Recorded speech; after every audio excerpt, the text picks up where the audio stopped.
Hello. आज 12th class का rainbow part 2 जो बुक है उसके पोएट्री सेक्शन में हम लोग चल रहे हैं, जिसमें दूसरा lesson song of my self का जिक्र करेंगे। सॉन्ग ऑफ माई सेल्फ जो लिखा गया है वाल्ट व्हिटमैन के द्वारा लिखा गया है। किसके द्वारा लिखा गया है? वाल्ट व्हिटमैन के द्वारा लिखा गया है। तो सॉन्ग ऑफ माई सेल्फ जो है वाल्ट व्हिटमैन के द्वारा लिखा गया है। वाल्ट व्हिटमैन का जो जन्म हुआ था, बर्थ 1819 और वे डेथ के थे 1892 में। एक चीज आप लोग हमेशा ध्यान रखिएगा, जब भी टाइम का जिक्र कर दिया जाए, ठीक है, और उसमें ये चीज रहे तो हम लोग जानेंगे ये जन्म होता है और ये मृत्यु को दर्शाता है, डेथ को दर्शाता है। तो यहाँ जो जॉन ये वाल्ट व्हिटमैन जी जो हैं, ये एक अमेरिकन कवि हैं, बट जब एक कविताओं का संग्रह लिखे थे लिप्स ऑफ ग्रास, ये आपके एग्जाम में अक्सर पूछे जाते हैं। Lips of grass, lips of grass, उसी संग्रह का, उसी किताब का एक ये उसी माने ये जो लिप्स ऑफ ग्रास जो है ये पोयमों का एक संग्रह है, किताब माने कविताओं का एक संग्रह, इनका बुक लिखा हुआ है। और उसी में से ये हम लोग पढ़ते हैं सॉन्ग ऑफ माई सेल्फ। ये पूछ दिया जा सकता है कि वाल्ट व्हिटमैन का जो बुक का नाम है वो क्या है, तो आप एकदम याद रखिएगा कि लिप्स ऑफ ग्रास। ये सॉन्ग ऑफ माई सेल्फ किस बुक से लिया गया है, किस संग्रह का ये कलेक्शन है, जिसका कलेक्शन है, इन संग्रह में से लिया गया है इस चैप्टर को, सॉन्ग ऑफ माई सेल्फ को। तो यानी सीधा कहेंगे कि पहले कि लिप्स ऑफ ग्रास में से इस चैप्टर को लिया गया है, किसको? सॉन्ग ऑफ माई सेल्फ को। ठीक है, तो अभी हम लोग तो सॉन्ग ऑफ माई सेल्फ के बारे में जिक्र नहीं कर रहे हैं, हम वाल्ट व्हिटमैन के बारे में जिक्र कर रहे हैं। वाल्ट व्हिटमैन यानी वाल्ट व्हिटमैन सीधा कर रखा, Walt Whitman 1892 the people's poet is perhaps the most individualistic literacy figure that America has ever produced. यानी यहाँ कहा गया है, ये कह रहे हैं कि वाल्ट व्हिटमैन जिनका यानी जन्म जो है 1890 में हुआ, 19 में हुआ, और वे 1819 में हुआ और वे 1892 में डेथ कर गए थे। आगे कहना है कि ये जो वाल्ट व्हिटमैन जो जन कवि थे, जन कवि यानी पीपल्स पोएट, लोगों के भावनाओं को बताते थे, यानी जन कवि लोगों को बड़ा दिल के छूने वाले कवि थे। ठीक है, तो ये जो जन कवि जो है संभवतः the most individualistic literacy figure that America has ever produce. America में इन्होंने उत्पन्न किया, क्या चीज को उत्पन्न किया जी? यानी सर्वाधिक प्रसिद्ध साहित्यिक जो साहित्यिक हस्ती थी, उस हस्ती को संभवतः यह जन कवि वाल्ट व्हिटमैन ने अमेरिका में क्या किया? उत्पत्ति किया, इन चीजों को यानी बताया, आगे बताया। लेकिन इसके कारण क्या हुआ था कि जब ये कवि बने हुए थे, बाद में इनको नाम दिया गया, लेकिन क्या हुआ कि शुरू में इनके किताब जो आए थे लोग लाइक नहीं करते थे, दूसरे नजरिए से देखते थे। बाद में इनके मृत्यु के बाद इनके किताब को क्या किया गया, माने इनके कविताओं को मान्यता मिला, लोग पसंद करने लगे। पहले नहीं बल्कि आगे पढ़ेंगे हम लोग, देखिए कि कहाँ इनका मान्यता मिला था, क्यों की मिला था। आगे देखते हैं। आगे करा कि he began working as a carpenter before his 12th birth. यानी वाल्ट व्हिटमैन जो थे काम करने लगे कारपेंटर के रूप में, बढ़ई के रूप में, बढ़ई समझ, लकड़ी पड़ी जो काम करता है, बढ़ई के रूप में काम करने लगे बिफोर हिज 12th बर्थ। यानी किसके पहले?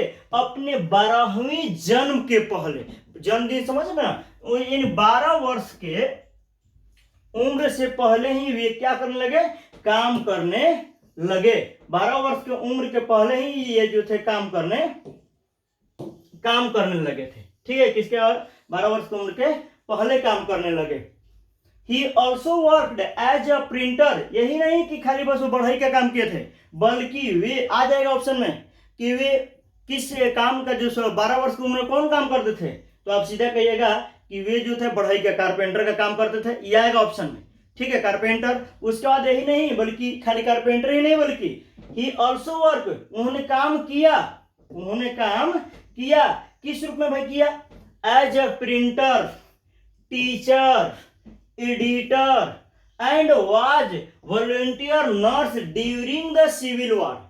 यानी उन्होंने, यानी वाल्ट व्हिटमैन जी ने ये क्या किए थे कि प्रिंटर जो मैंने कुछ लिखने के काम में, प्रिंटर के यहाँ बात कर, प्रिंटर के रूप में काम किए थे। यहाँ तक टीचर रूप में, शिक्षक के रूप में काम किए थे। एडिटर, संपादक, जो संपादक होते हैं ना, न्यूज़पेपर वगैरह में लिखते हैं, तो संपादक का काम किए। और वाज वॉलंटियर नर्स, स्वयं सेवक का काम किए थे ड्यूरिंग द सिविल वॉर। यानी किसके दौरान? जब सामान्य युद्ध हुआ था, तो उस युद्ध में उन्होंने वॉलंटियर का काम किए। कौन? वाल्ट व्हिटमैन ने, यानी लोगों को सेवा करने के काम किए। उनको इतना काम करने से, इतना लोगों से जुड़ाव हो गया, इतना लोगों से जुड़ा हो गया कि लोगों को ये अलग ही नहीं मानते थे, ये धर्म जाति को अलग नहीं मानते थे, सब मानते थे कि सब एक है, सारा इंसान एक है, इनका मानना था। आगे हम जिक्र करेंगे। देखिए कविता में, यानी आगे बढ़ते हम लोग। तो ऑप्शन में आ सकता है कि वाल्ट व्हिटमैन जी एडिटर के काम किए थे, तो यस ऑप्शन में आ सकता है। अगला देखिए आगे ही, व्हिटमैन्स पोएट्री, यानी व्हिटमैन्स की जो कविताएं हैं, व्हिटमैन्स की जो कविताएं हैं, all of which is collected in Leaves of Grass. आ गया बात में दम कि व्हिटमैन्स की जो कविताएं हैं, ये सारी कविताएं जिसे इज कलेक्टेड, संग्रह किया गया है, इन लीव्स ऑफ ग्रास। किसमें? तो लीव्स ऑफ ग्रास में। लीव्स ऑफ ग्रास क्या है? तो लीव्स ऑफ ग्रास जो है इनका किताब का नाम है। देखिए लीव्स ऑफ ग्रास दिखाते हैं आपको, लीव्स ऑफ ग्रास जो, देखिए यही इनका किताब है, Leaves of Grass, Walt Whitman के द्वारा लिखा गया। इसमें पूरी जितना कविताएं लिखे हैं, सारे कविताओं का इसमें जिक्र कर दिया है, पूरे कविताओं का इन्होंने क्या किया है? जिक्र किया। कौन? वाल्ट व्हिटमैन जी ने पूरे कविताओं का जिक्र किया है। ठीक है, लीव्स, और उसी कविताओं का एक पार्ट है, कौन? Song of myself. Is known, यानी लीव्स ऑफ ग्रास जो है, is known for its free rhythm and lack of rhyme. यानी यहां कहा जा रहा है कि इन्हें जाना जाता है, यानी क्योंकि फ्री रिदम, स्वतंत्र लय, और लैक ऑफ रिम, यानी किसके? पदभाव से, स्वतंत्र लय तथा पदभाव की कमियों के रूप में इसको क्या किया जाता है? जाना जाता है। किन्हें? किताबों को, इन किताबों को, कि इतना स्वतंत्र लय में लिखा गया, समझाया गया है, इसकी वजह से इस किताबों को जाना जाता है, लोग बड़ी पसंद करते हैं। व्हिटमैन फर्स्ट पब्लिश्ड, व्हिटमैन जो थे पहली बार जो पब्लिश किए थे, पब्लिश समझ ना, पब्लिश करने का मतलब यह हुआ कि पहली बार जो वे पब्लिश किए थे, यानी प्रकाशित किए थे इस किताब को, एट हिज ऑन एक्सपेंसेस, अपने खर्च पर, पहला बार जब किताब पब्लिश किए थे अपने खर्च पर किए थे, इन 1855, यानी कब? 1855 में। अब ऑप्शन आ सकता है कि लीव्स ऑफ ग्रास जो है कब पब्लिश किया गया था? तो ये कह सकते हैं 1855 में फर्स्ट टाइम किया गया था। कि इसके लिए खर्च कौन दिया था, यानी अपने कॉस्ट पर कौन किए थे? तो आप कहिएगा कौन किया था जी? याद है? वाल्ट व्हिटमैन जी खुद लिखे थे और खुद अपना पैसा लगा करके पहली बार पब्लिश किए थे। लेकिन कह रहा है कि हाउएवर, फिर भी the free form of the poem, कविताओं की ये जो स्वतंत्र रूप जो है, एंड द जॉयफुल, जो आनंदपूर्ण रहा, dedication to the importance of the individual were not well received at first. यानी कहने का मतलब है कि ये कविताओं का जो स्वतंत्रता का जो रूप रहा, यह आनंदपूर्ण रहा, यह समर्पित कर दिया गया। किसके रूप में? एकात्मकता के महत्व को देते हुए इसको समर्पण कर दिए। वर नॉट वेल, फिर भी अच्छे से, रिसीव्ड एट फर्स्ट, शुरू में स्वीकार नहीं किया गया। जब ये शुरू में ये पब्लिश हुआ तो सोचे थे कि लोग इसको पसंद करेंगे, लेकिन उस तरह का कोई प्रतिक्रिया नहीं मिला। इन्हें एकदम अच्छा से कोई एक्सेप्ट ही नहीं किया, इनकी किताबों को लोग लाइक ही नहीं किया। कब? जब शुरू में अपने प्रकाशन को, मैंने प्रकाशित किए थे किताब को, तब। देखिए यहां कहा कि इन फैक्ट वास्तव में हिज कलेक्शन ऑफ पोएम कविताओं की इनकी जो संग्रह रही, कॉस्ट इनका जो कीमत रहा, व्हाट मीन हिज जॉब माने इनका मान लीजिए नौकरी का जो पैसा रहा, इनका नौकरी की कीमत के बराबर है, जितना कमाया है वो फर्स्ट पब्लिश में ही लगा दिए थे। At it was taken to be obscene, और फिर भी इसे क्या लिया गया, अश्लील लिया गया, बेकार लिया गया। बेचारा अपना पूरा खर्च किए थे, पूरा लगाए थे पब्लिश करने में, फिर भी इन किताबों को अच्छा नहीं माना गया। कहे कि नहीं अच्छा किताब नहीं है, अश्लीलता का भाव दिया गया था। इन 1881 यानी 1881 में आफ्टर मेनी एडिशन, कई प्रकाशन के बाद, यानी कई बार एडिशन करने का मतलब कि हर बार चेंज प्रकाशित होते गया, कई प्रकाशन के बाद 1881 में leaves of grass finally found, यानी लीव्स ऑफ ग्रास को जो किताब है उसको अंततः मिल ही गया। अ पब्लिशर एक प्रकाशक।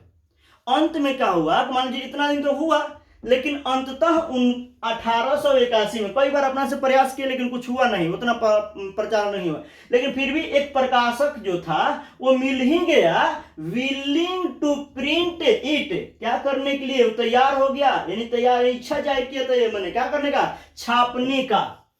इट अनसेंसर्ड, बिना किसी काट छाट के, यानी इस किताब के मैंने कोई मॉडिफाई किए बिना, कविता में क्या लिखे उसमें कोई अतु किए बिना सीधा छापने के लिए तैयार हो गया।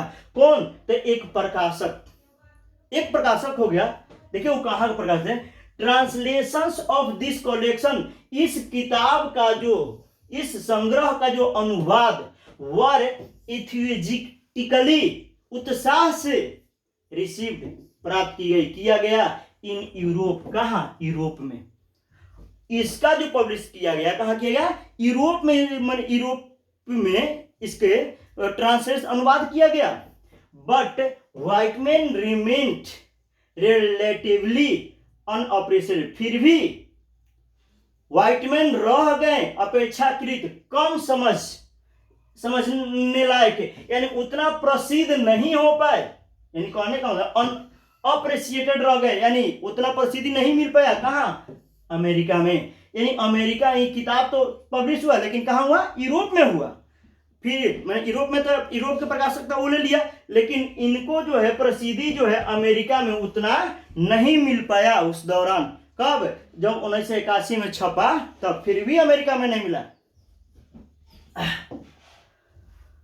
It was only after his death, उनके मृत्यु के बाद ही, that he could win appreciation, मृत्यु के बाद उनको क्या मिला, पूरा प्रशंसा मिला इन अमेरिका। कहा, अमेरिका में। जीते जी नहीं मिला, लेकिन जब मृत्यु हो गया तब इनको क्या मिला, प्रशंसा मिला। तब प्रशंसा मिला for his original and innovating expression, किसके लिए, वास्तविक और जो आविष्कारक जो अभिव्यक्ति था, आजादी खोज था, एक्सप्रेशन माने अभिव्यक्ति था, उसके लिए ऑफ अमेरिकन इंडिविजुअलिज्म, यानी कि अमेरिका के व्यक्तिवाद में, तब जाकर के अमेरिका का हर लोग जो है उनके व्यक्तिवाद में इनके जो है इनोवेटिव एक्सप्रेशन का वास्तविक जगह मिल गया, प्रसिद्धि मिल गया। यानी कब, जब ये डेथ कर गए तब यानी लोग पढ़ने लगे, तब इनको लगा कि नहीं ये अच्छे कवि थे। हिज इंपॉर्टेंस वर्क, इनका जो है महत्वपूर्ण साहित्य जो है इंक्लूड शामिल है, वो इनका महत्वपूर्ण साहित्य कौन कौन है बाबू, तो लीव्स ऑफ ग्रास, कौन है, लीव्स ऑफ ग्रास। दूसरा क्या है, ड्रम टैप्स, दूसरा जो है ड्रम टैप्स है, ड्रम टैप्स। एक है लीव्स ऑफ ग्रास, ये याद रखिएगा, एक है लीव्स ऑफ ग्रास, ठीक है। पहला पब्लिशन जो 1855 में हुआ, फिर जो बाकी पब्लिश किया गया 1881 में शायद किया गया, हाँ 81 में किया गया, और ड्रम टैप जो है 1866 में। ये तो दो गो रहा जिसमें लीव्स ऑफ ग्रास का ज्यादा नाम आता है, ठीक है। ये रहा कवि का इंट्रोडक्शन, किसका, तो वाल्ट व्हिटमैन का। आगे हम लोग पोएम का जिक्र करेंगे, इसलिए आप लोग बने रहिए। अगर मेरे चैनल को सब्सक्राइब नहीं किया, सब्सक्राइब कीजिए, बेल आइकन को प्रेस कर दीजिए।